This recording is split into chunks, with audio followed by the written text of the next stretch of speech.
ನಿಮ್ಮ ಡಾಕ್ಟರ್ ಟಿವಿ9ನ ವಿಶೇಷ ಕಾರ್ಯಕ್ರಮಕ್ಕೆ ಸ್ವಾಗತ. ನಾನು ಅನುಷಾ ಗೋಪಾಲ್ ಕೃಷ್ಣ. ಒತ್ತಡದ ಜೀವನ, ಬದಲಾಗುತ್ತಿರುವ ಜೀವನ ಶೈಲಿ, ಜನರಿಗೆ ನೂರಾರು ಆರೋಗ್ಯ ಸಮಸ್ಯೆ, ಯಾವ ಸಮಸ್ಯೆಗೆ ಯಾವ ಚಿಕಿತ್ಸೆ ಅನ್ನೋದೇ ದೊಡ್ಡ ಚಿಂತೆ. ಇಂತಹ ಸಮಸ್ಯೆ ಇರೋರ್ಗೆ ಒಂದೇ ವೇದಿಕೆಯಲ್ಲಿ ಸಿಗುತ್ತೆ ಉತ್ತರ. ಇದೇ ಟಿವಿ9ನ ವಿಶೇಷ ಕಾರ್ಯಕ್ರಮ ನಿಮ್ಮ ಡಾಕ್ಟರ್. ಮನುಷ್ಯನನ್ನ ಮಾರಣಾಂತಿಕವಾಗಿ ಕಾಡುವ ಭಯಂಕರ ರೋಗವೆಂದ್ರೆ ಅದು ಕ್ಯಾನ್ಸರ್. ಈ ರೋಗ ಬಂತಂದ್ರೆ ಜನರು ಚಿಕಿತ್ಸೆ ಬಗ್ಗೆ ವಿಚಾರಿಸೋದಕ್ಕಿಂತ ಭಯ ಬೀಳೋದೇ ಜಾಸ್ತಿ. ವೈದ್ಯಕೀಯ ಲೋಕದಲ್ಲಿ ಕ್ರಾಂತಿಕಾರಕ ಬದಲಾವಣೆ ಉಂಟಾಗಿರುವ ಇಂದಿನ ಕಾಲದಲ್ಲೂ ಕೂಡ ಆ ಭೀತಿ ಕಡಿಮೆ ಆಗಿಲ್ಲ. ಆದರೆ ಚಿಂತೆ ಮಾಡುವಂತ ಅವಶ್ಯಕತೆ ಇಲ್ಲ. ಆಧುನಿಕ ವೈದ್ಯಕೀಯ ಲೋಕದಲ್ಲಿ ಕ್ಯಾನ್ಸರ್ ರೋಗಕ್ಕೆ ಸೂಕ್ತ ಹಾಗೂ ಪರಿಣಾಮಕಾರಿ ಚಿಕಿತ್ಸೆ ಇದೆ. ಚಿಕಿತ್ಸೆ ಮತ್ತು ಔಷಧಿ ಕ್ಷೇತ್ರದಲ್ಲಿ ಸಾಕಷ್ಟು ಅತ್ಯಾಧುನಿಕ ಸಂಶೋಧನೆಗಳು ಆಗಿರೋದ್ರಿಂದ ಪರಿಣಿತ ವೈದ್ಯರಿಂದ ಚಿಕಿತ್ಸೆ ಪಡೆದುಕೊಳ್ಳುವ ಮೂಲಕ ಇದಕ್ಕೆ ಪರಿಹಾರ ಕಂಡುಕೊಳ್ಳಬಹುದು. ಈ ಬಗ್ಗೆ ಹೆಚ್ಚಿನ ಮಾಹಿತಿ ಕೊಡೋದಕ್ಕೆ ಇವತ್ತು ನಮ್ಮ ಜೊತೆ ಇದ್ದಾರೆ ಭಾರತ್ ಹಾಸ್ಪಿಟಲ್ ಮತ್ತು ಇನ್ಸ್ಟಿಟ್ಯೂಟ್ ಆಫ್ ಆನ್ಕಾಲಜಿ ಮೈಸೂರಿನಲ್ಲಿ ಚೀಫ್ ಆನ್ಕಾಲಜಿಸ್ಟ್ ಆಗಿರುವಂತಹ ಡಾಕ್ಟರ್ ಅವಿನಾಶ್ ಸಿಬಿ ಅವರು. ಡಾಕ್ಟರ್ ನಮಸ್ತೆ, ಕಾರ್ಯಕ್ರಮಕ್ಕೆ ಸ್ವಾಗತ. ನಿಮಗೆ ನಮಸ್ಕಾರ. ಎಲ್ಲ ಟಿವಿ9 ವೀಕ್ಷಕರಿಗೆ ನನ್ನ ವಂದನೆಗಳು. ಎಸ್ ಡಾಕ್ಟರ್, ಹಿಂದೆಲ್ಲ ಕ್ಯಾನ್ಸರ್ ಅಂದ ತಕ್ಷಣ ಏನೋ ನಮ್ಮ ಜೀವನನೇ ಮುಗಿದೋಯ್ತು ಅನ್ನುವಂಥ ಒಂದು ಮೆಂಟ್ಯಾಲಿಟಿ ಇತ್ತು. ಆದರೆ ಈಗ ಕ್ಯಾನ್ಸರ್ಗೆ ಅದಕ್ಕೂ ಕೂಡ ಸಾಕಷ್ಟು ಜನ ಚಿಕಿತ್ಸೆ ಪಡಿತಾ ಇದ್ದಾರೆ, ಗುಣಮುಖರಾಗ್ತಾ ಇದ್ದಾರೆ ಅಂತ ಕೇಳ್ತಾ ಇರೋದು ನಿಜಕ್ಕೂ ಗುಡ್ ನ್ಯೂಸ್.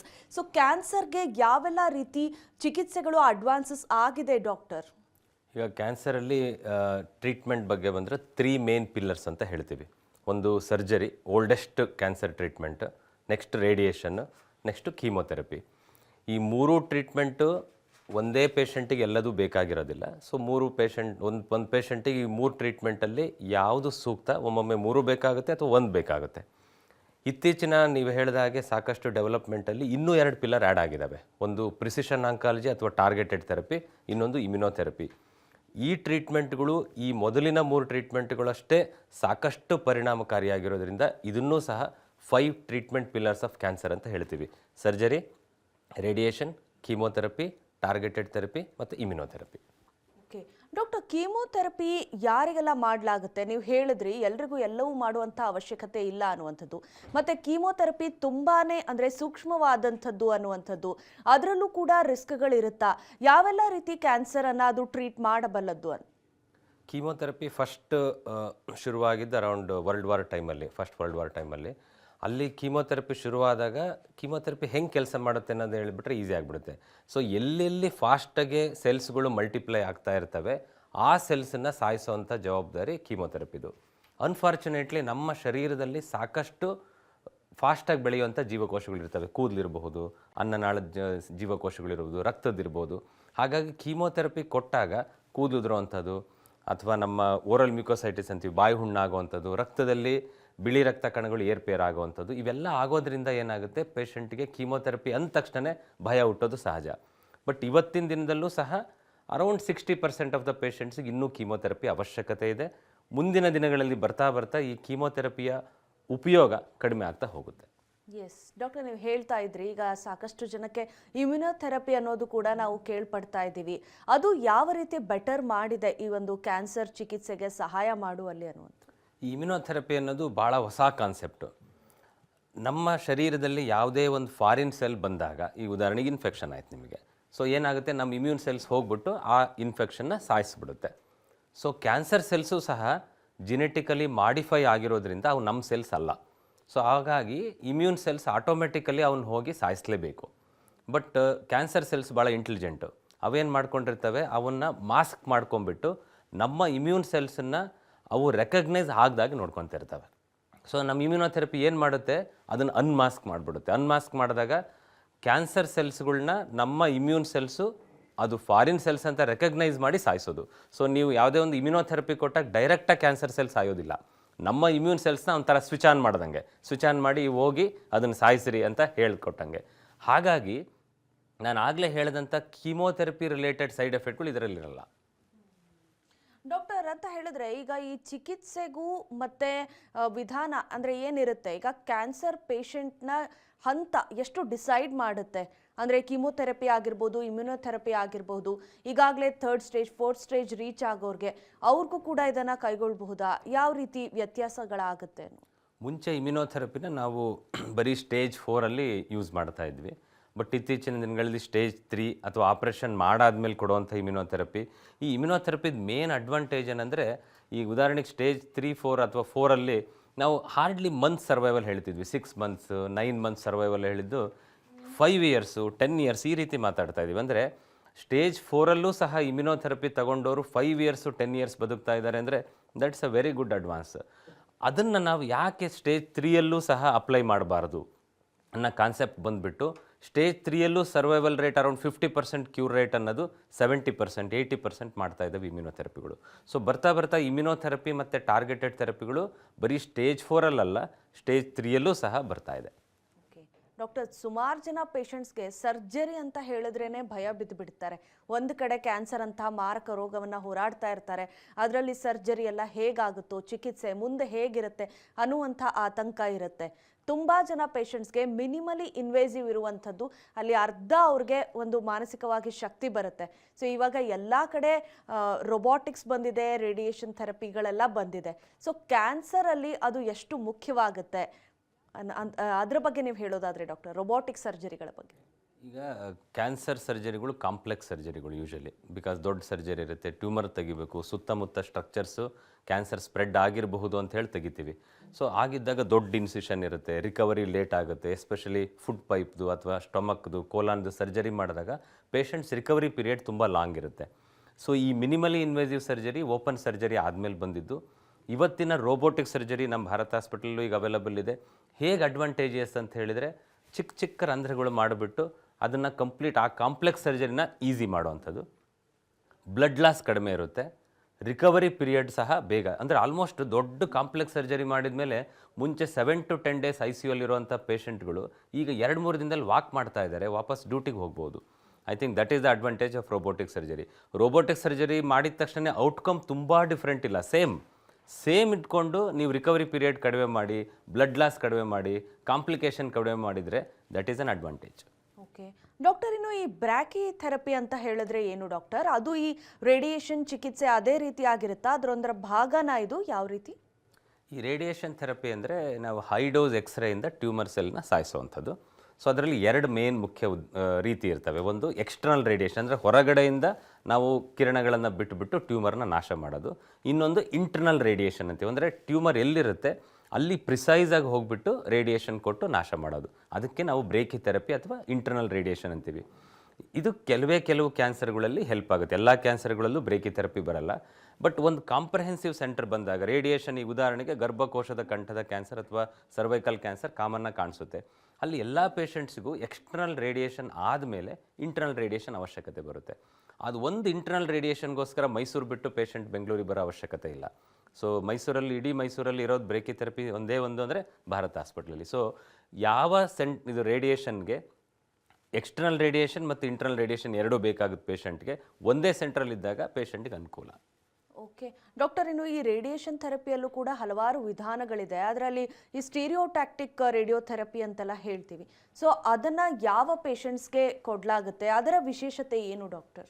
ನಾನು ಆಗಲೇ ಹೇಳಿದಾಗೆ ರೇಡಿಯೇಷನ್ದು ಹೈ ಡೋಸ್ ಎಕ್ಸ್ರೇನ ನಾವು ಟ್ಯೂಮರಿಗೆ ಬಿಡ್ತೀವಿ ಅಂತ. So unfortunately radiation main side effect ಬರೋವಂಥದ್ದು ಪಕ್ಕ ಇರೋವಂಥ, ಉದಾಹರಣೆಗೆ ಒಂದು ಟ್ಯೂಮರ್ ಒಂದು ಹತ್ರ ಇದೆ ಅಂತ ಹೇಳಿದರೆ ನಾವು ರೇಡಿಯೇಷನ್ ಕೊಟ್ಟಾಗ ಸುತ್ತಮುತ್ತ ಜಾಗಗಳಿಗೂ ಸಹ ರೇಡಿಯೇಷನ್ ಹೋಗಿಬಿಟ್ಟು ಅಲ್ಲಿರುವಂಥ ಆರ್ಗನ್ ಮೇಲೂ ಸಹ ರೇಡಿಯೇಷನ್ ಅಫೆಕ್ಟ್ ಮಾಡಿ ಅದಕ್ಕೆ ಸೈಡ್ ಎಫೆಕ್ಟ್ ಆಗುತ್ತೆ. ಈ ಸ್ಟೀರಿಯೋಟ್ಯಾಕ್ಟಿಕ್ ರೇಡಿಯೇಷನ್ ಅಂದರೆ ಮಿಲಿಮೀಟರ್ ತನಕ ಪ್ರಿಸಿಷನ್, ಅಂದರೆ ಎಸ್ಪೆಷಲಿ ಬ್ರೈನ್ ಟ್ಯೂಮರ್ ನಮಗೆ 2 ಸೆಂಟಿಮೀಟರ್ ಬ್ರೈನ್ ಟ್ಯೂಮರ್ ಇದೆ, ರೇಡಿಯೇಷನ್ ಕೊಟ್ಟಾಗ ನಾವು 3 ಸೆಂಟಿಮೀಟರ್ ಕೊಟ್ವಿ ಅಂದರೆ ಆ 1 centimetre normal brain radiation affect ಮಾಡುತ್ತೆ. ಸೊ ಈ ಪ್ರಿಸಿಷನ್ ರೇಡಿಯೇಷನ್ ಅಂತಂದರೆ ಅಥವಾ ನಾವು ಸ್ಟೀರಿಯೋಟ್ಯಾಕ್ಟಿಕ್ ರೇಡಿಯೋ ಸರ್ಜರಿ ಅಂದರೆ ಆಲ್ಮೋಸ್ಟ್ ಸರ್ಜರಿ ಮಾಡ್ದಂಗೆ. ಅದಕ್ಕೆ ಇನ್ನೊಂದು ಹೆಸರೇ stereotactic radio surgery. So almost surgery ಅಷ್ಟು ಪ್ರಿಸಿಷನ್ ಆಗಿ ನಾವು ರೇಡಿಯೇಷನ್ ಕೊಡ್ಬೋದು. ಅದು ಬ್ರೈನ್ ಟ್ಯೂಮರ್ ಅಲ್ದಲೆ ಮಕ್ಕಳಲ್ಲಿ ಬರೋವಂಥ ಟ್ಯೂಮರ್ಗೆ, ಈಗ ಲಂಗಲ್ಲಿ ಬರೀ 2 ಸೆಂಟಿಮೀಟರ್ ಇದೆ, ಗಂಟಿದೆ, ಆಪ್ರೇಷನ್ ಮಾಡ್ಲಿಕ್ಕೆ ವಯಸ್ಸಾಗಿದೆ. ಸೊ ಅಂಥವ್ರಿಗೆ ನಾವು SBRT ಅಂತ ಯೂಸ್ ಮಾಡಿಬಿಟ್ಟು ಸೇಮ್ SRSನ ಯೂಸ್ ಮಾಡಿಬಿಟ್ಟು ಪೇಷಂಟ್ನ ಕ್ಯೂರ್ ಮಾಡ್ಬೋದು. ಸೊ SRS ಅಥವಾ ಸ್ಟೀರಿಯೋಟ್ಯಾಕ್ಟಿಕ್ ರೇಡಿಯೋ ಸರ್ಜರಿ ಅನ್ನೋದು ಒಂದು precision radiation method. Okay doctor, ಇನ್ನು ಎಷ್ಟೇ ಅಡ್ವಾನ್ಸಸ್ ಆದರೂ ಕೂಡ ನೀವು ಹೇಳ್ದಂಗೆ ಸುಮಾರು ಜನಕ್ಕೆ ಇನ್ನೂ ಕೂಡ ಕೀಮೋಥೆರಪಿ ಬೇಕಾಗ್ತಾ ಇರುತ್ತೆ ಅದೆಲ್ಲವೂ ಅನ್ನುವಂಥದ್ದು. ಇನ್ನು ಈ ಬೋನ್ ಮ್ಯಾರೋ ಟ್ರಾನ್ಸ್ಪ್ಲಾಂಟ್ ಅಂತ ಬಂದಾಗ ಡಾಕ್ಟರ್, ಅದು ಕೂಡ ಈಗಲೂ ಅಂದರೆ ಯಾವ ರೀತಿ, ಯಾವ ಸಂದರ್ಭಗಳಲ್ಲಿ ಮಾಡಲಾಗುತ್ತೆ ಮತ್ತು ಅದರ ಯಶಸ್ಸಿನ ಪ್ರಮಾಣ ಯಾವ ರೀತಿಯಾಗಿದೆ? ಬೋನ್ ಮ್ಯಾರೋ ಟ್ರಾನ್ಸ್ಪ್ಲಾಂಟೇಷನ್ ಅನ್ನೋದು ಇನ್ನೊಂದು ಪಿಲ್ಲರ್ ಅನ್ಬಹುದು. ನಾನು ಇಷ್ಟೆಲ್ಲ ಹೇಳಿದ್ರ ಜೊತೆಗೆ ಇನ್ನೊಂದು ಪಿಲ್ಲರ್ ಅನ್ಬೋದು. ಬೇಸಿಕಲಿ ಇದು ಎರಡು ರೀತಿಯಲ್ಲಿ ಯೂಸ್ ಆಗುತ್ತೆ. ಒಂದು ಬ್ಲಡ್ ರಿಲೇಟೆಡ್ ಕ್ಯಾನ್ಸರ್ಸು, ಇನ್ನೊಂದು non cancerous blood related issues ಬರುತ್ತೆ. ಈ thalassaemia, aplastic anaemia, sickle cell anaemia ಈ ಥರ ಕಂಡೀಷನ್ಸಲ್ಲೂ ಯೂಸ್ ಮಾಡ್ಬೋದು. ರಕ್ತ ಸಂಬಂಧಿ ಕ್ಯಾನ್ಸರಲ್ಲಿ ಲುಕೀಮಿಯಾ, ಲಿಂಫೋಮಾ, ಮಲ್ಟಿಪಲ್ ಮೈಲೋಮಾ ಈ ಥರ ಕ್ಯಾನ್ಸರ್ಗಳಿಗೆ ಬೋನ್ ಮ್ಯಾರೋ ಟ್ರಾನ್ಸ್ಪ್ಲಾಂಟೇಷನ್ ಯೂಸ್ ಆಗುತ್ತೆ. ಬೋನ್ ಮ್ಯಾರೋ ಟ್ರಾನ್ಸ್ಪ್ಲಾಂಟೇಷನ್ ಅಂದರೆ ನಮ್ಮಲ್ಲಿರುವಂಥ ಸ್ಟೆಮ್ ಸೆಲ್ಸ್ನ ಅದನ್ನು ನಾವು ಹೈಡೋಸ್ ಕೀಮೋಥೆರಪಿ ಕೊಟ್ಟು ಬೇರೆ ಕ್ಯಾನ್ಸರ್ಸನ್ನೆಲ್ಲ ಸಾಯಿಸ್ಬಿಟ್ಟು ಮತ್ತೆ ವಾಪಸ್ ಪೇಷಂಟಿಗೆ ಕೊಡೋದು. ಅದಕ್ಕೆ ಆಟೋಲೋಗಸ್ ಟ್ರಾನ್ಸ್ಪ್ಲಾಂಟ್ ಅಂತಾರೆ. ಬೇರೆಯೊಬ್ಬರು ಡೋನರ್, ಮ್ಯಾಚ್ ಡೋನರಿಂದ ಕೊಡೋವಂಥದ್ದಕ್ಕೆ ಅಲ್ಲೋಜೆನಿಕ್ ಬೋನ್ ಮ್ಯಾರೋ ಟ್ರಾನ್ಸ್ಪ್ಲಾಂಟ್ ಅಂತಾರೆ. ಸೊ ಇದು ಎರಡನ್ನೂ ಮೆಥಡ್ ಯೂಸ್ ಮಾಡೋಂಥ ಮೇನ್ಲಿ ರಕ್ತ ಸಂಬಂಧಿ ಕ್ಯಾನ್ಸರ್ಗಳಲ್ಲಿ. ಲಕ್ಕಿಲಿ ಇವತ್ತಿನ ದಿನ ಅದೆಲ್ಲ ಬೋನ್ ಮ್ಯಾರೋ ಟ್ರಾನ್ಸ್ಪ್ಲಾಂಟೇಷನಿಗೆ ಎಲ್ಲ ಪೇಷಂಟ್ಗಳು ಮೈಸೂರು ಮತ್ತು ಸುತ್ತಮುತ್ತಲಿನ ಜನ ಬೆಂಗಳೂರಿಗೆ ಬರಬೇಕಿತ್ತು, ಯಾಕೆಂದರೆ ಹೈ ಎಂಡ್ ಪ್ರೊಸೀಜರ್ ಅಂತ. ಬಟ್ ಅದು ಸಹ ನಾವು ಜಸ್ಟ್ ಲಾಸ್ಟ್ ವೀಕಲ್ಲಿ ನಮ್ಮ ಭಾರತ್ ಹಾಸ್ಪಿಟಲ್ ಇನಾಗ್ರೇಟ್ ಮಾಡಿದ್ವಿ. ಎಸ್ ಡಾಕ್ಟರ್, ನೀವು ಹೇಳ್ತಾ ಇದ್ರಿ ಭಾರತ್ ಹಾಸ್ಪಿಟಲಲ್ಲಿ ಯಾವ ರೀತಿ ಸರ್ಜರಿಗಳಿಗೆ ಸಹಾಯ ಮಾಡ್ತಾ ಇದೆ, ಅಲ್ಲೇ ಮೈಸೂರು ಜನಕ್ಕಾಗಿರ್ಬೋದು, ಸುತ್ತಮುತ್ತಲ ಜನಕ್ಕಂತ. ಇನ್ನು ಬಹಳ ಕೇಳ್ಪಟ್ಟಿರೋದು ನಾವು ಭಾರತ್ ಹಾಸ್ಪಿಟಲ್ ಬಗ್ಗೆ, ಅಲ್ಲಿ ಸಮಗ್ರ ಕ್ಯಾನ್ಸರ್ ಆರೈಕೆ ಅಂದರೆ ಕಾಂಪ್ರಹೆನ್ಸಿವ್ ಕ್ಯಾನ್ಸರ್ ಕೇರ್ ಅದು ತುಂಬಾ ಕೇಳ್ಪಡ್ತೀವಿ. ಹಾಗಂದ್ರೆ ಏನು ಡಾಕ್ಟರ್ ಅದು? ಒಂದು ಪೇಷಂಟ್ ಕ್ಯಾನ್ಸರ್ಗೆ ಅಂತ ಬಂದಾಗ ಒಂದು under one roof everything should be available.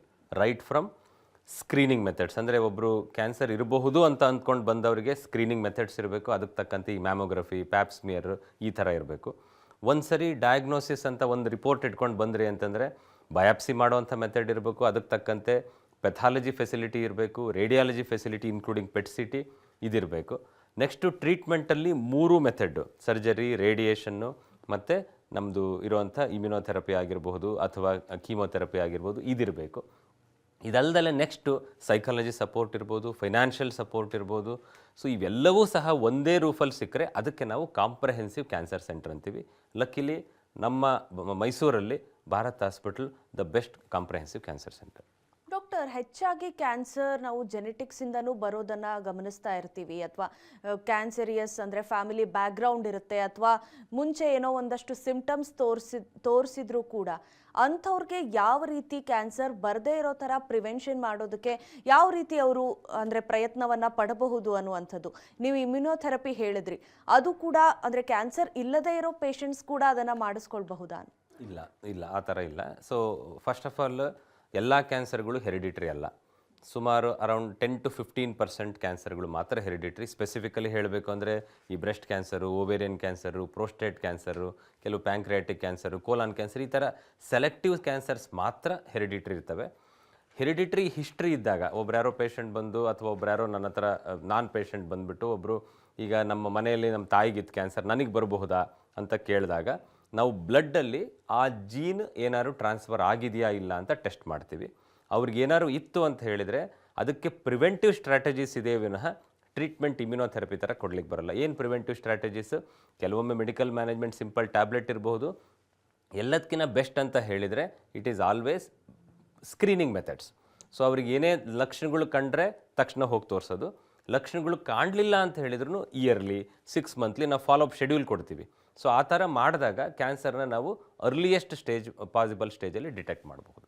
Okay doctor, ಇನ್ನು ಕೀಮೋಥೆರಪಿ ಅಥವಾ ರೇಡಿಯೇಷನ್ ಥೆರಪಿ ಯಾವುದಾದ್ರೂ ಕೂಡ ಕ್ಯಾನ್ಸರ್ ಚಿಕಿತ್ಸೆ ಪಡೆದಿರುವಂತಹ ಪೇಷಂಟ್ಸ್ಗೆ ಮತ್ತೆ ಕ್ಯಾನ್ಸರ್ ರಿಯಕರ್ ಆಗುವಂಥ ಚಾನ್ಸಸ್ ಯಾವ ರೀತಿ ಇದೆ? ಈಗಿನ ಅಡ್ವಾನ್ಸಸ್ ಆ ಒಂದು ರಿಸ್ಕನ್ನು ಎಷ್ಟರ ಮಟ್ಟಿಗೆ ಕಡಿಮೆ ಮಾಡಿದೆ ಡಾಕ್ಟರ್? ಕ್ಯಾನ್ಸರ್ ರಿಕರೆನ್ಸ್ ಆಗೋವಂಥದ್ದು ಪಾಸಿಬಿಲಿಟಿ ಇರುವಂಥದ್ದು ನಾವು ಡಿಸೈಡ್ ಮಾಡೋದು 2 ರೀತಿಯಲ್ಲಿ. ಒಂದು ಸ್ಟೇಜ್ ಆಫ್ ದ ಕ್ಯಾನ್ಸರು, ಇನ್ನೊಂದು type of the cancer. So ಕೆಲವು ಟೈಪಲ್ಲಿ ಅರ್ಲಿ ಸ್ಟೇಜಸ್ಸಲ್ಲೂ ಸಹ ರಿಲ್ಯಾಪ್ಸ್ ಆಗೋ ಚಾನ್ಸಸ್ ಭಾಳ ಇರುತ್ತೆ. ಉದಾಹರಣೆ ಲಿವರ್ ಕ್ಯಾನ್ಸರ್, ಅವೆಲ್ಲ ಭಾಳ ಅಗ್ರೆಸಿವ್ ಟ್ಯೂಮರ್ಸು. ಇನ್ನು ಕೆಲವು ಬ್ರೆಸ್ಟ್ ಕ್ಯಾನ್ಸರು ಅಥವಾ ಪ್ರೋಸ್ಟೇಟ್ ಕ್ಯಾನ್ಸರು, ಇವು ಅಡ್ವಾನ್ಸ್ ಸ್ಟೇಜಲ್ಲಿದ್ರೂ ಸಹ ರಿಕರೆನ್ಸ್ ರೇಟ್ ಅಥವಾ ರಿಕರೆನ್ಸ್ ರೇಟ್ ಕಡಿಮೆ, ಸರ್ವೈವಲ್ ರೇಟ್ ಭಾಳ. ಸೊ ಇದಕ್ಕೆ ಈಗ ನಾನು ಆಗಲೇ ಹೇಳಿದೆ, ಈಗ ಇಮ್ಯುನೋಥೆರಪಿ ಅಂತೆಲ್ಲ ಬಂದಿದೆ. ಲಿವರ್ ಕ್ಯಾನ್ಸರಲ್ಲಿ hardly we are seeing 3 months 6 months survival. ಈಗಿನ ಇಮ್ಯುನೋಥೆರಪಿ ಯೂಸ್ ಮಾಡಿಬಿಟ್ಟು ಕಿಡ್ನಿ ಕ್ಯಾನ್ಸರ್ ಅಥವಾ ಲಿವರ್ ಕ್ಯಾನ್ಸರ್ ಅಥವಾ ಲಂಗ್ ಕ್ಯಾನ್ಸರಲ್ಲಿ ಸ್ಟೇಜ್ 4ಅಲ್ಲೂ ಸಹ ನಾವು 5 years 10 years with good quality of life, ಅದು ಭಾಳ ಇಂಪಾರ್ಟೆಂಟು. ಸೊ ಬರೀ 5 ವರ್ಷ ಬದುಕಿಸೋದು ಇಂಪಾರ್ಟೆಂಟ್ ಅಲ್ಲ, ಆ 5 ವರ್ಷ ಅವರಿಗೆ ಅವರ ಡೈಲಿ ರೊಟೀನ್ಗೆ ಅಫೆಕ್ಟ್ ಆಗಬಾರ್ದು. ಅದು ಕ್ಯಾನ್ಸರು ಅಫೆಕ್ಟ್ ಮಾಡಬಾರ್ದು, ಟ್ರೀಟ್ಮೆಂಟು ಅಫೆಕ್ಟ್ ಮಾಡಬಾರ್ದು. ಆ ಥರದ್ರಲ್ಲಿ ನಮ್ಮ ಟ್ರೀಟ್ಮೆಂಟ್ ಅಡ್ವಾನ್ಸ್ಗಳು ಸಾಕಷ್ಟು ಹೆಲ್ಪ್ ಮಾಡ್ತವೆ. ಎಸ್ ಡಾಕ್ಟರ್, ಹಿಂದೆಲ್ಲ ನೀವು ಹೇಳ್ತಾ ಇದ್ರಿ ಅಂದರೆ ಯಾವ ರೀತಿ ಕ್ಯಾನ್ಸರ್ ಪೇಷಂಟ್ ಅಂದ ತಕ್ಷಣ ಹೇರ್ ಲಾಸ್ ಆಗಿರುತ್ತೆ, ವೇಟ್ ಲಾಸ್ ಆಗಿರುತ್ತೆ, ಒಂದು ರೀತಿ ಅವರ ಅಸ್ತಿತ್ವನೇ ಕಂಪ್ಲೀಟಾಗಿ ಚೇಂಜ್ ಆಗಿರೋ ಥರ ಇರುತ್ತೆ. ಸೊ ಈ ಒಂದು ಟ್ರೀಟ್ಮೆಂಟ್ಗಳು ಡಾಕ್ಟರ್, ರೇಡಿಯೋಥೆರಪಿ ಇದೆಲ್ಲವೂ ಕೂಡ ಅದನ್ನು ಅವಾಯ್ಡ್ ಮಾಡುತ್ತಾ? ಇನ್ನು ಸೈಡ್ ಎಫೆಕ್ಟ್ಸ್ ಅಂತ ಬಂದಾಗ ಯಾವೆಲ್ಲ ರೀತಿ ಸೈಡ್ ಎಫೆಕ್ಟ್ಸ್ ಇನ್ನೂ ಕೂಡ ರಿಟೇನ್ ಆಗಿದೆ ಅನ್ನುವಂಥದ್ದು? ಈಗ ನಾನು ಆಗಲೇ ಹೇಳಿದೆ, ಪ್ರಿಸಿಷನ್ ಆಂಕಾಲಜಿ, ಪ್ರಿಸಿಷನ್ ರೇಡಿಯೇಷನ್ ಇರ್ಬೋದು, ಅದೇ ರೀತಿ ಟಾರ್ಗೆಟೆಡ್ ಥೆರಪೀಸು ಬಂದಿದ್ದಾವೆ. ಅಂದರೆ ಈಗ ಒಂದು ಟ್ಯೂಮರ್ನ ನಾವು ಬಯಾಪ್ಸಿ ಮಾಡಿ ಸ್ಯಾಂಪಲ್ ತೆಗೆದುಬಿಟ್ಟು ಅದಕ್ಕೆ ಮೇನ್ ಡ್ರೈವರ್ ಮ್ಯುಟೇಷನ್, ಅಂದರೆ ಯಾವುದು ಮ್ಯುಟೇಷನ್ ಜೆನೆಟಿಕಲಿ ಅದನ್ನು ಡ್ರೈವ್ ಮಾಡ್ತಾ ಇದೆ, ಅದನ್ನು ಕಾರಣ ಮಾಡ್ತಾ ಇದೆ, ಅದನ್ನು ಟಾರ್ಗೆಟ್ ಮಾಡಿಬಿಟ್ರೆ ಆ ಟ್ರೀಟ್ಮೆಂಟು ಸ್ಪೆಸಿಫಿಕಲಿ ಹೋಗಿ ಆ ಮ್ಯುಟೇಷನ್ ಇರೋವಂಥ ಸೆಲ್ಸ್ನ ಸಾಯಿಸುತ್ತೆ. ಸೊ ಹಾಗಾಗಿ ಈ ಕೀಮೋಥೆರಪಿಯಿಂದ ಜನರಲ್ ಸೈಡ್ ಎಫೆಕ್ಟ್ ಬರೋವಂಥದ್ದು ಕಡಿಮೆ. ಈಗ ಒಂಥರ ಕೀಮೋಥೆರಪಿ ಅನ್ನೋದು ನ್ಯೂಕ್ಲಿಯರ್ ಬಾಂಬ್ ಥರ. ಸೊ ನೀವು ಒಂದು ಹತ್ರ ಹೋಗಿ ಹಾಕಿದ್ರಿ ಅಂದರೆ ಎಷ್ಟೋ ಜನ ಒಳ್ಳೆಯವರು ಸಾಯ್ತಾರೆ, ಕೆಟ್ಟವರು ಸಾಯ್ತಾರೆ. ಬಟ್ ಈ ಟಾರ್ಗೆಟೆಡ್ ಥೆರಪಿ ಅನ್ನೋದು ಒಂಥರ ಸ್ನೈಪರ್ ಗನ್ ಇದ್ದಂಗೆ. So you target specifically tumour cells, ಅದನ್ನು ಸಾಯಿಸುವಂಥದ್ದು. ಓಕೆ ಡಾಕ್ಟರ್, ನೀವು ಆಗಲೇ ಹೇಳ್ತಾ ಇದ್ರಿ ರಿಯಕರೆನ್ಸು ತುಂಬ ಜನಕ್ಕೆ ಸ್ಟೇಜ್ ಮೇಲೆ ಕೂಡ ಡಿಪೆಂಡ್ ಆಗುತ್ತೆ ಅನ್ನುವಂಥದ್ದು. ಡಾಕ್ಟರ್, ಅಂದರೆ ತುಂಬ ಜನ ಪೇಷಂಟ್ಸ್ಗೆ ಈ ಸ್ಟೇಜ್ ಟು ಸ್ಟೇಜ್ ಚೇಂಜ್ ಆಗೋದು, ಅಂದರೆ ಕ್ಯಾನ್ಸರ್ ವೇಗವಾಗಿ ಹರಡಿ ಆಗುತ್ತಾ ಅಥವಾ ಅವರು ಸಿಂಪ್ಟಮ್ಸ್ ಗಮನಿಸದೆ ಆ ರೀತಿ ಟೈಮ್ ತಗೊಂಡಿರುತ್ತಾ? ಸೊ ಯಾವ ರೀತಿ ಅದನ್ನು ಮ್ಯಾನೇಜ್ ಮಾಡಬೇಕು ಡಾಕ್ಟರ್? ಅಂದರೆ ಕೆಲವೊಂದಷ್ಟು ಸಿಂಪ್ಟಮ್ಸ್ನ ಗಮನಿಸಬೇಕಾಗುತ್ತಾ ಪೇಷಂಟ್ಸು, ಹೇಗೆ ಡಾಕ್ಟರ್? ಎಷ್ಟೋ ಸರಿ ಕ್ಯಾನ್ಸರ್ಗಳಲ್ಲಿ ಅರ್ಲಿ ಸ್ಟೇಜಸ್ಸಲ್ಲಿ ಏನು ಸಿಂಪ್ಟಮ್ಸ್ ಇರೋದೇ ಇಲ್ಲ. ಅದೇ ಮುಖ್ಯ ಕಾರಣ. ಇನ್ನೊಂದು, ಸಿಂಪ್ಟಮ್ಸ್ ಬಂದ್ರೂ ನೆಗ್ಲೆಕ್ಟ್ ಮಾಡೋವಂಥದ್ದು. ಇನ್ನೊಂದು, ಕ್ಯಾನ್ಸರ್ ಇರಬಹುದು ಅನ್ನೋ ಒಂದು ಭಯದಿಂದನೇ ಎಷ್ಟೋ ಜನ ಬರಲ್ಲ. ಸೊ ಒಬ್ಬರಿಗೆ ಬ್ರೆಸ್ಟಲ್ಲಿ ಗಂಟಿದೆ ಅಂತಂದರೆ ಅದನ್ನು ತೋರಿಸ್ಕೊಳ್ಲಿಕ್ಕೆ ಮುಜುಗರ ಇರ್ಬೋದು, ಏನೋ ಒಂಥರ ಗಾಯ ಆಗಿ ಒಡೆದು ರಕ್ತ ಸೋರೋ ಕರೆ ಬಂದಾಗ ಅದು ಅಡ್ವಾನ್ಸ್ ಸ್ಟೇಜ್ ಆಗೇ ಆಗುತ್ತೆ. ಸೊ ಒಂದು ಕಾರಣ ಇಲ್ಲ, ಒಂದು ಅವರಿಗೆ ಲಕ್ಷಣಗಳು ಗೊತ್ತಿರಲ್ಲ, ಗೊತ್ತಿದ್ರೂ ಬರೋಕ್ಕೆ ಹೆದರಿಕೆ, ಇನ್ನೊಂದು ಮುಜುಗರ. ಈ ರೀತಿ ಸಾಕಷ್ಟು ಕಾರಣಗಳಿಂದ ನಮ್ಮ ಇಂಡಿಯಾದಲ್ಲಿ ಅನ್ಫಾರ್ಚುನೇಟ್ಲಿ ಕ್ಯಾನ್ಸರ್ದು ಡಿಟೆಕ್ಟ್ ಆಗುವಂಥ ಟೈಮೇ ಆಲ್ಮೋಸ್ಟ್ 3rd ಸ್ಟೇಜು 4th ಸ್ಟೇಜಲ್ಲಿ ಆಗಿಬಿಡುತ್ತೆ. ಅರ್ಲಿ ಸ್ಟೇಜಲ್ಲಿ ಡಿಟೆಕ್ಟ್ ಆಗ್ತಾ ಇರೋದು ಇತ್ತೀಚಿನ ದಿನಗಳು ಸ್ವಲ್ಪ ಅವೇರ್ನೆಸ್ಸು, ಓದಿರುವಂಥದ್ದು, ಸೋಷಿಯಲ್ ಮೀಡಿಯಾ, ನಿಮ್ಮಂಥ ಮೀಡಿಯಾದವರು ಸ್ವಲ್ಪ ಅವೇರ್ನೆಸ್ ಜಾಸ್ತಿ ಕೊಟ್ಟಾಗ ಈ ಸಿಂಪ್ಟಮ್ ಕ್ಯಾನ್ಸರ್ದಿರಬಹುದು ಅಂತೇಳಿ ಅವರೇ ಪ್ರೊಆ್ಯಕ್ಟಿವ್ ಆಗಿ ಬಂದು ನಮ್ಮಲ್ಲಿ ತೋರಿಸ್ಕೊಂಡಾಗ ನಾವು ಅದಕ್ಕೆ ಸ್ಕ್ರೀನಿಂಗ್ ಅಂತೀವಿ. ಅಂದರೆ ಸಿಂಪ್ಟಮ್ಸ್ ಇರೋಲ್ಲ, ಸೊ ಅವರ ಒಂದು ಇರಬಹುದು, ಲಕ್ಷಣ ಇರಬಹುದು, ಅಥವಾ ಸರ್ ನನಗೆ 40 years ಆಗಿದೆ, ಒಂದು ಸರಿ ಮಾಸ್ಟರ್ ಹೆಲ್ತ್ ಚೆಕಪ್ ಅಂತ ಹೇಳ್ತೀವಲ್ಲ, ಹಾಗೆ ಕ್ಯಾನ್ಸರ್ಗೂ ಸಹ ಒಂದು ಸ್ಕ್ರೀನಿಂಗ್ ಮೆಥಡ್ ಮಾಡಿದಾಗ ನಾವು ಸ್ಟೇಜ್ 0 ಅಂತೀವಿ. ಅಂದರೆ ಇನ್ನೂ ಕ್ಯಾನ್ಸರ್ 1ನೇ ಸ್ಟೇಜ್ಗೂ ಬಂದಿರಲ್ಲ, ಆ ಸ್ಟೇಜಲ್ಲಿ ನಾವು ಡಿಟೆಕ್ಟ್ ಮಾಡಿದರೆ they are highly curable. Doctor, ತುಂಬ ಜನ ಪೇಷಂಟ್ಸ್ಗೆ ಈಗ ಕ್ಯಾನ್ಸರ್ಗೆ ಕಾಸಸ್ ಕೆಲವೊಂದಷ್ಟು ಗೊತ್ತಾದರೂ ಕೂಡ ಇನ್ನು ಕೆಲವ್ರಿಗೆ ಗೊತ್ತಾಗೋದೇ ಇಲ್ಲ. ಅಂದರೆ ಯಾವ ಕಾರಣಕ್ಕೆ ಬಂತು ಅಂತ ಹೇಳೋದಕ್ಕೆ ಈಗಲೂ ಕೂಡ ಕಷ್ಟ ಆಗ್ತಾ ಇದೆ, ಅದರ ಮೇಲೆ ರಿಸರ್ಚಸ್ ಕೂಡ ನಡೀತಾ ಇದೆ. ಸೊ ಡಾಕ್ಟರ್, ಅಂಥ ಪೇಷಂಟ್ಸ್ಗೆ ಕ್ಯಾನ್ಸರ್ ಬಂದಾಗ ಚಿಕಿತ್ಸೆ ಪಡೆದುಕೊಂಡವರು ಅಟ್ಲೀಸ್ಟ್ ಅವರಿಗೆ ಕ್ಯಾನ್ಸರನ್ನು ರಿವರ್ಸ್ ಮಾಡುವಂಥದ್ದು ಅಥವಾ ಲೈಫ್ ಸ್ಟೈಲ್ ಚೇಂಜಸ್ ಪೇಷಂಟ್ ಕೈಯಲ್ಲಿ ಇದೆಯಾ ಅನ್ನುವಂಥದ್ದು? Cancer life style disease. So ನಾವು ಈಗಲೂ ಹೇಳ್ತೀನಿ, ನಾವು ಮೆಜಾರಿಟಿ ಆಫ್ ದ ಕ್ಯಾನ್ಸರ್ ಬರುವಂಥದ್ದು ಟೊಬ್ಯಾಕೊ ಯೂಸೇಜಿಂದ ಮತ್ತು ನಮ್ಮ ಲೈಫ್ ಸ್ಟೈಲ್. ಸೊ ಲೈಫ್ ಸ್ಟೈಲಲ್ಲಿ ಅದರ್ ದ್ಯಾನ್ ಟೊಬ್ಯಾಕೊ ಅಂದರೆ ಆಲ್ಕೋಹಾಲ್ ಇರಬಹುದು, ಫುಡ್ಡಲ್ಲಿ ಜಂಕ್ ಫುಡ್ಸ್ ಭಾಳ ತಗೊಳ್ಳೋವಂಥದ್ದು, ವ್ಯಾಯಾಮ ಇಲ್ಲದೆ ಇರುವಂಥದ್ದು, ಹಣ್ಣು ತರಕಾರಿ ಕಡಿಮೆ ಸೇವನೆ ಮಾಡೋವಂಥದ್ದು, ಒಂದು 10-15% ಹೆರಿಡಿಟ್ರಿ. ಇನ್ನೂ ಎಷ್ಟೋ ಕಂದಕ್ಕೆ ನಮಗಿನ್ನೂ ಕಾರಣಗಳು ಗೊತ್ತಿಲ್ಲ. ಸೊ ಗೊತ್ತಿಲ್ಲ ಅನ್ನೋಕ್ಕೆ ಬಿಟ್ಬಿಟ್ರೆ ಗೊತ್ತಿರೋನ್ನ ಯಾಕೆ ಅವಾಯ್ಡ್ ಮಾಡಬಾರ್ದು? ಸೊ ಗೊತ್ತಿರೋನ್ನ ಅವಾಯ್ಡ್ ಮಾಡಿದರೆ ಆಲ್ಮೋಸ್ಟ್ 30-40% ಕ್ಯಾನ್ಸರ್ಸ್ ಆರ್ ಪ್ರಿವೆಂಟಬಲ್. ತುಂಬ ಪೇಷಂಟ್ಸ್ಗೆ ಅದೊಂದು ರೀತಿ ಮೆಂಟಲ್ ಇಂಪ್ಯಾಕ್ಟ್, ಅಂದರೆ ಕ್ಯಾನ್ಸರ್ ಬಂದಿದೆ ಅಂತ ಹೇಳಿದ ತಕ್ಷಣ ಅದನ್ನು ಸಹಿಸ್ಕೊಳ್ಳೋದಕ್ಕಾಗೋದಿಲ್ಲ. ಸೊ ಅದು ಕೂಡ ಆರೋಗ್ಯದ ಮೇಲೆ ಎಫೆಕ್ಟ್ ಆಗುತ್ತೆ ಅಲ್ವಾ ಡಾಕ್ಟರ್? ಅದಕ್ಕೆ ಚಿಕಿತ್ಸೆ ಎಷ್ಟು ಅಗತ್ಯ ಇದೆ ಅನ್ನುವಂಥ? ಕೌನ್ಸೆಲಿಂಗ್ ಭಾಳ ಇಂಪಾರ್ಟೆಂಟು. ಇನ್ನೊಂದು ಸಪೋರ್ಟ್. ಸಪೋರ್ಟ್ ಅನ್ನೋದು ಬರೀ ಡಾಕ್ಟರ್ ನಮ್ಮದು ಅವ್ರದ್ದು ಒಂದು ದಿನ ಅಥವಾ ಒಂದು ಟೈಮ್ ಪೀರಿಯಡ್ ತನಕ ಇರುತ್ತೆ. ಸೊ ಕುಟುಂಬದವರು, ಅವರ ಫ್ರೆಂಡ್ ಸರ್ಕಲಲ್ಲಿ ಮತ್ತು ಓವರಾಲ್ ಸೋಷಿಯಲ್, ಇವೆಲ್ಲವೂ ಸಹ ನಮಗೆ ಸಪೋರ್ಟ್ ಮಾಡಿದರೆ ಆರಾಮ್ಸೆ ಕ್ಯಾನ್ಸರ್ನ ಅವ್ರು ಗೆಲ್ತಾರೆ. ಎಸ್ ಡಾಕ್ಟರ್, ಇಷ್ಟೆಲ್ಲ ಮುಂದುವರೆದ್ರೂ ಕೂಡ ಡಾಕ್ಟರ್, ತುಂಬ ಜನಕ್ಕೆ ಇನ್ನೂ ಕೂಡ ಭಯ ಇದೆ ಕ್ಯಾನ್ಸರ್ ಅಂದರೆ, ಮತ್ತು ತುಂಬ ತಪ್ಪು ಕಲ್ಪನೆಗಳು ಕೂಡ ಇದೆ. ಕ್ಯಾನ್ಸರ್ ಅಂತಂದರೆ ಹೀಗೆ ಅನ್ನುವಂಥದ್ದೆಲ್ಲ ಒಂದಷ್ಟು ರಾಂಗ್ ಅಸಂಪ್ಷನ್ಸ್ ಇದೆ ಡಾಕ್ಟರ್. ಅಂಥವ್ರಿಗೆ ಏನು ಹೇಳೋದಕ್ಕೆ ಇಷ್ಟಪಡ್ತೀರಿ? ಫಸ್ಟ್ ಆಫ್ ಆಲ್, ಕ್ಯಾನ್ಸರ್ ಅಂದರೆ ಡೆತ್ ಸೆಂಟೆನ್ಸ್ ಅಲ್ಲ, ಫಸ್ಟ್ ಸೆಂಟೆನ್ಸ್ ಅದು. ಇನ್ನೊಂದು, ಕ್ಯಾನ್ಸರ್ನ ನಾವು ಬೇಗ ಡಿಟೆಕ್ಟ್ ಮಾಡಬಹುದು. ನಮಗೆ ಸಿಂಪ್ಟಮ್ಸ್ ಇತ್ತು ಅಂತ ಹೇಳಿದರೆ ಇಮಿಡಿಯೇಟ್ಲಿ ಡಾಕ್ಟರ್ ಹತ್ರ ಹೋಗಿ ತೋರಿಸ್ಕೊಂಡ್ರೆ ನಾವು ಅದನ್ನು ಅರ್ಲಿ ಸ್ಟೇಜಸ್ಸಲ್ಲಿ ಅದನ್ನು ಡಿಟೆಕ್ಟ್ ಮಾಡಿದರೆ ಕ್ಯೂರ್ ಆಗುತ್ತೆ. ಮತ್ತು ಇನ್ನೊಂದು ಲಾಸ್ಟ್ ಭಯ ಅಂದರೆ ಕ್ಯಾನ್ಸರ್ದು ಟ್ರೀಟ್ಮೆಂಟ್ಗಳು ತುಂಬ ಸೈಡ್ ಎಫೆಕ್ಟ್ ಇರುತ್ತೆ ಅಂತ. ನಾನು ಆಗಲಿಂದ ಹೇಳಿರೋವಂಥ ಈ ಅಡ್ವಾನ್ಸಸ್ ಇನ್ ಟ್ರೀಟ್ಮೆಂಟಿಂದ ಸೈಡ್ ಎಫೆಕ್ಟ್ ಕಡಿಮೆ ಆಗಿದೆ, ಕ್ಯೂರ್ ರೇಟ್ ಜಾಸ್ತಿ ಆಗಿದೆ. ಸೊ ಫಸ್ಟ್ ಭಯ ಬಿಡಬೇಕು. ಸಿಂಪ್ಟಮ್ಸ್ ಇತ್ತು ಅಥವಾ ಇಲ್ಲದೆ ಹೋದರೆ ಸ್ಕ್ರೀನಿಂಗ್ ಮಾಡಿಸ್ಕೋಬೇಕು. ಸಿಂಪ್ಟಮ್ಸ್ ಇದ್ದರೆ ಅರ್ಲಿ ಡಿಟೆಕ್ಟ್ ಮಾಡಬೇಕು. ಅನ್ಫಾರ್ಚುನೇಟ್ಲಿ ಬಂತು ಅಂದರೆ ಹೆದರದಂಗೆ ಟ್ರೀಟ್ಮೆಂಟ್ ತೊಗೋಬೇಕು. I think this is the final words. Yes doctor, ನೀವು ದಿನಾಲೂ ಕೂಡ ಹಲವಾರು ಪೇಷಂಟ್ಸ್ನ ಟ್ರೀಟ್ ಮಾಡ್ತಾ ಇರ್ತೀರಾ, ಕ್ಯಾನ್ಸರ್ ಪೇಷಂಟ್ಸ್ನ ನೋಡ್ತಾ ಇರ್ತೀರಾ, ಮತ್ತು best of the best treatments ಕೊಡ್ತಾ ಇದ್ದೀರಾ ಭಾರತ್ ಹಾಸ್ಪಿಟಲಲ್ಲಿ. ನಿಮ್ಮ ಒಂದು ಎಕ್ಸ್ಪೀರಿಯನ್ಸಲ್ಲಿ ಇದರ ಅಂದರೆ ಒಂದು ರಿಸಲ್ಟ್ಸ್ ಆಗಿರಬಹುದು ಅಥವಾ ಈ ಒಂದು ಟ್ರೀಟ್ಮೆಂಟ್ಸ್ನ ಕ್ರಿಟಿಕಲಿ ನೀವು ಹ್ಯಾಂಡಲ್ ಮಾಡಿರುವಂಥದ್ದು, ರಿಸಲ್ಟ್ ಕೊಟ್ಟಿರುವಂಥದ್ದು ನೀವು ಶೇರ್ ಮಾಡೋದಾದರೆ ಡಾಕ್ಟರ್. ಇನ್ನೊಂದು ಅದನ್ನು ಹೇಳಿದಾಗ ನಾನು ಹೇಳಬೇಕಾಗಿರೋದು, ಟ್ರೀಟ್ಮೆಂಟ್ ಅಡ್ವಾನ್ಸಸ್ ಅಷ್ಟೇ ಇಂಪಾರ್ಟೆಂಟ್ ಅಲ್ಲ, ನಾವು ಯಾವ ರೀತಿ ಪೇಷಂಟ್ನ ಟ್ರೀಟ್ಮೆಂಟ್ ಮಾಡ್ತೀವಿ. ಒಂದು ಸೇಯಿಂಗ್ ಇದೆಯಲ್ಲ, good physician treats the disease and the best physician treats the patient. So ನಾವು ಬರೀ ಡಿಸೀಸ್ನ ಅಂತ ನೋಡ್ಕೊಂಡು ಟ್ರೀಟ್ ಮಾಡೋದಲ್ಲ, ಅವರು ಓವರಾಲ್ ಪೇಷಂಟನ್ನು ನಾವು ಅರ್ಥ ಮಾಡ್ಕೋಬೇಕು. ಕಂಪ್ಯಾಷನ್ ಬೇಕು, ಎಂಪತಿ ಬೇಕು, ಸಹಾನುಭೂತಿ ಬೇಕು, ಕರುಣೆ ಬೇಕು, ಅವ್ರ ಜೊತೆ ಇಂಟ್ರ್ಯಾಕ್ಟ್ ಮಾಡಬೇಕು. ಬರೀ ಅಡ್ವಾನ್ಸ್ ಟ್ರೀಟ್ಮೆಂಟ್ ಕೊಡೋದ್ರಿಂದ ಅಲ್ಲ, ಆ ಒಂದು ಕಂಪ್ಯಾಷನ್ನಿಂದ ಕೊಡುವಂಥ ಟ್ರೀಟ್ಮೆಂಟ್ ನಮ್ಮಲ್ಲಿದೆ. ಸೊ ಅಲ್ಲಿ ಬಂದು ಅದು ಕೊಟ್ಟಾಗ ನಮಗಿನ್ನೂ ಜಾಸ್ತಿ effective treatment. Yes, thank you so much doctor. ಸಾಕಷ್ಟು ಮಾಹಿತಿಯನ್ನು ಹಂಚ್ಕೊಂಡ್ರಿ ನಮ್ಮ ಜೊತೆ. ಧನ್ಯವಾದ ನಿಮಗೆ. ನಮಸ್ಕಾರ ಎಲ್ರಿಗೂ. ಸೊ ಡಾಕ್ಟರನ್ನು ನೇರವಾಗಿ ಭೇಟಿ ಮಾಡೋದಕ್ಕೆ ಅಡ್ರೆಸ್ ಪ್ಲೇಟ್ ಇಂತಿದೆ. ಭಾರತ್ ಹಾಸ್ಪಿಟಲ್ ಮತ್ತು institute of oncology, number 438, outer ring road, hotel Kalyani ಪಕ್ಕದಲ್ಲಿ, ಲಕ್ಷ್ಮೀಕಾಂತ ನಗರ, ಹೆಬ್ಬಾಳ ಇಂಡಸ್ಟ್ರಿಯಲ್ ಏರಿಯಾ, ಮೈಸೂರು, ಕರ್ನಾಟಕ 570016. ದೂರವಾಣಿ ಸಂಖ್ಯೆ 082123000600 ಅಥವಾ 606ಕ್ಕೆ ಕರೆ ಮಾಡಬಹುದು. ಮತ್ತೊಂದು ಸಂಖ್ಯೆ 9012112190. ಇದಾಗಿತ್ತು ಇವತ್ತಿನ ನಿಮ್ಮ ಡಾಕ್ಟರ್. ನಿರಂತರ ಸುದ್ದಿಗಾಗಿ ನೋಡ್ತಾ ಇರಿ TV9.